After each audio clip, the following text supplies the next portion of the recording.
The art of boxing is to hit and not get hit, right? Number one rule being protect yourself at all times. With boxing comes learning how to better your footwork, your hand-eye coordination, your depth perception, work out to have your mind completely focused on something. With it comes the ability of being relaxed as you're throwing punches as well. Punch Boxing is a boxing gym, in essence, where we teach people the art of boxing. So along with that, hand in hand comes the fitness aspect of it. That's essentially what we do here. Punch Boxing for Fitness kind of takes the best of two worlds, both boxing and fitness, and kind of brings them together in a montage of what we like to call getting you in shape through the art of boxing. So, we're not one of those places that just puts you on a heavy bag, tells you to throw some random punches, and has you, looking like a dancer slash actor trying to do this. We actually teach you the sport of boxing and the art of boxing, and show you that when you do it right, you're going to get in shape no matter what, because we believe that combat athletes are some of the best athletes in the world, and they stay in shape. They're always in shape. We teach you the fundamental and basics about boxing within a 12 round, how to throw a proper jab and proper combinations, so you can actually get in health without harming yourself. Punch Boxing is pretty much a mixture of boxing mixed in with plyometrics as well as calisthenics in a 16-minute time period, which is equivalent to 12 rounds. We are actually getting in the ring with each individual that's in the class, doing mitt work essentially to better their technique. That is the time that we take to correct any adjustments that we see that need to be made. All of our trainers actually in our locations have either competed at amateur, pro, or both levels at some point in their life. Most recently, I just competed again in July. It's been a long time since I've been in the ring, but I went back and did it, and it was kind of a team building thing for the rest of the fighters as well. It was a pro bout, took them all down there. One of the fighters that we have also fought for the Fede Latin title and won, so it's a big event. Like that the only weapons that you've got to use are your arms. It's really the only sport where your arms are just all of your weapons, because if it's an individual sport, it's not a team sport. That's all you've got. You can't pass up the punch. You can't tag your buddy and say, okay, you throw the punch for me because now I'm tired. So it's the mental focus and the relentless attitude you've got to have in there, that you cannot give up. As long as that round is going, there are no breaks, there are no timeouts. So to me, that that plays a big role in having top endurance, being in top shape, because you're in there on your own. You're fighting a battle all on your own. I'd say cardio and like the will, like your will to win. You sometimes you gotta really dig deep in those later rounds. I think that's what really makes or breaks you as a boxer. A lot of people, will get fatigued, and I think it's Vince Lombardi that says fatigue makes cowards of us all, and I think that's true.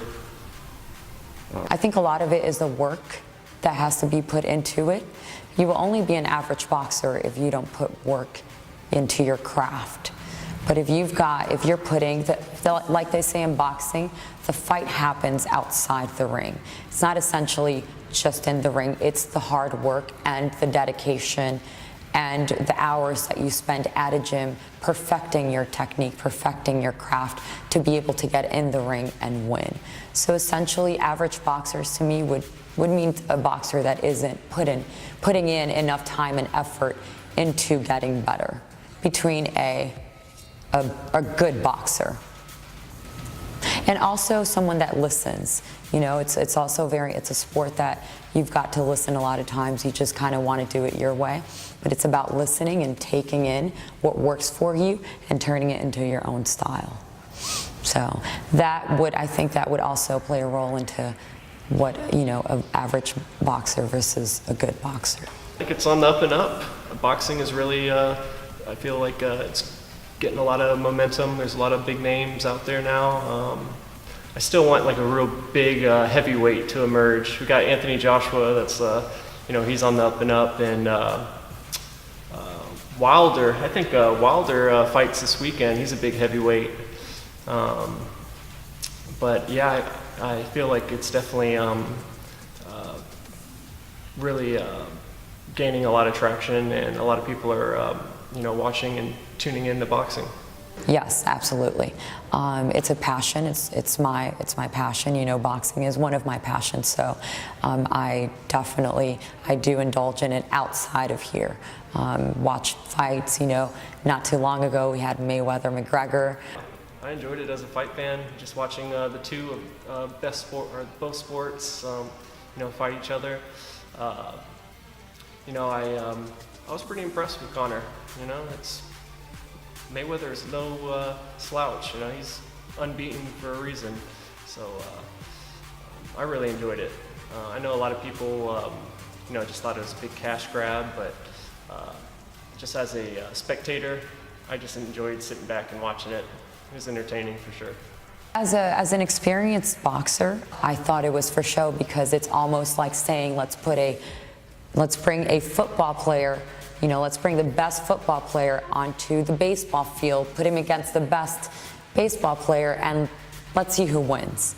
It's just like that. UFC, mixed martial arts, it's different from boxing. I truly enjoyed watching Mayweather get in his comfort zone after the third round, because after the third round, I knew that it was over. I said, okay, Mayweather's taking it home.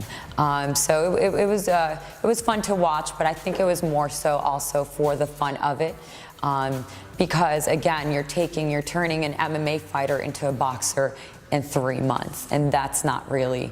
It's very hard to get out of that nature, that he's in, which is a kind of attack with everything, with a lot of parts of your body, as opposed to just using your arms. So it was fun to watch, I have to say. Going pro, it takes a lot of courage. It takes a lot of heart and desire, and you got to have a certain level of toughness to go pro. A pro fighter doesn't necessarily mean you're good. The difference between average and good is how many rounds you put in the gym. I believe the difference between good and great, because to be good you have to have talent, but to be great I think you have to have not only talent, but you have to have an attitude, and you have to have self-belief, and you have to be willing to go past the point of tired, past fatigue, past exhaustion, past sore, and you have to be able to take yourself to another level. You have to really put in the time and the effort. Work ethic is going to change the difference between good and great. Belief is going to change the difference between good and great. So there's a lot of things that go into that, and your team goes into the difference between you being good and great, because there can be a lot of good people out there, but to truly be great, you have to go to another level. You have to take yourself to another level, mentally and physically, and you have to be willing to endure and willing to sacrifice.